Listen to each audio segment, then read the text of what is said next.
Payment और digital transaction इतना कैसे बढ़ सकता है, और ये हमने कर कर दिखाया है। एक छोटे से गांव में एक महिला जब उससे कुछ मांगा जाता है और मोबाइल यहां से निकालकर वो स्कैन कर कर पेमेंट करती है, तो मन बहुत खुश हो जाता है कि कहां तक डिजिटल क्रांति है।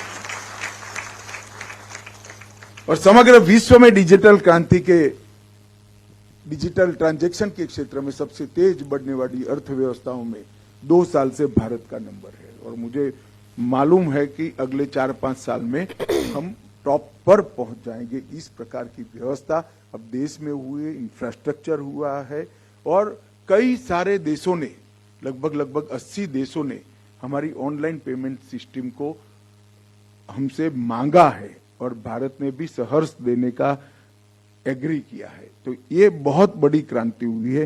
डेयरी उद्योग में ई मार्केट को बढ़ावा देने के लिए आज यहाँ पुरस्कार दिए गए हैं। मेरा सभी एनसीडीएफआई के सदस्यों को आग्रह है कि हमने 100% ई बिजनेस की ओर जाना चाहिए। अभी गुजरात में हमने एक छोटा सा प्रयोग शुरू किया है। शंकर भाई भी यहाँ बैठे हैं और जेठा भाई भी बैठे हैं।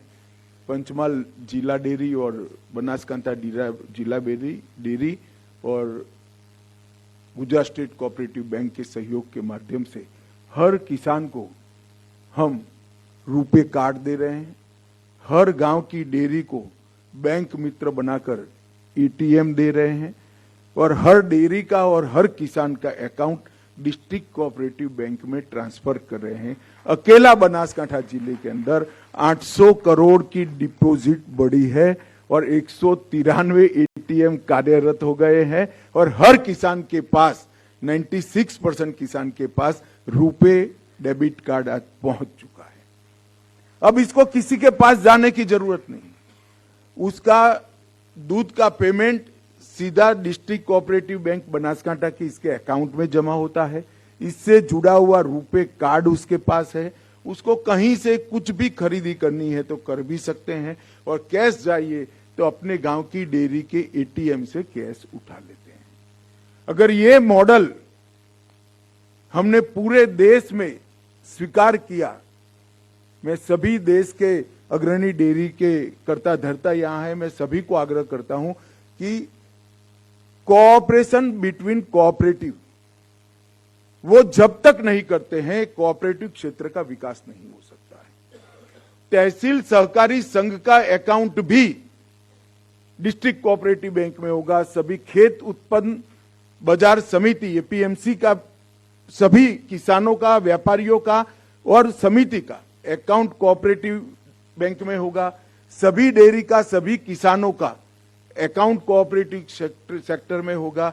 अमूल लोन लेगा तो गुजरात स्टेट कोऑपरेटिव बैंक से ही लेगा। ये तय कर लेते हैं तो ये कोऑपरेशन बिटवीन कोऑपरेटर, ये बहुत बड़ा ताकत को बढ़ोतरी देने वाला हो।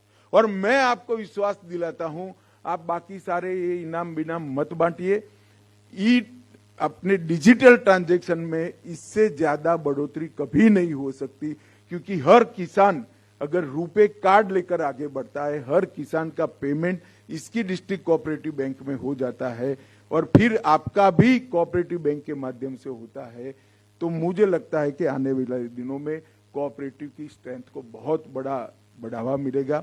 जनवरी महीने में मैं खुद पंचमहाल और बनासकांठा जाकर इसका उद्घाटन करने वाला हूं, और मैंने गुजरात स्टेट कोऑपरेटिव बैंक के चेयरमैन अजय भाई को विनंती करी है कि यही मॉडल को पूरे गुजरात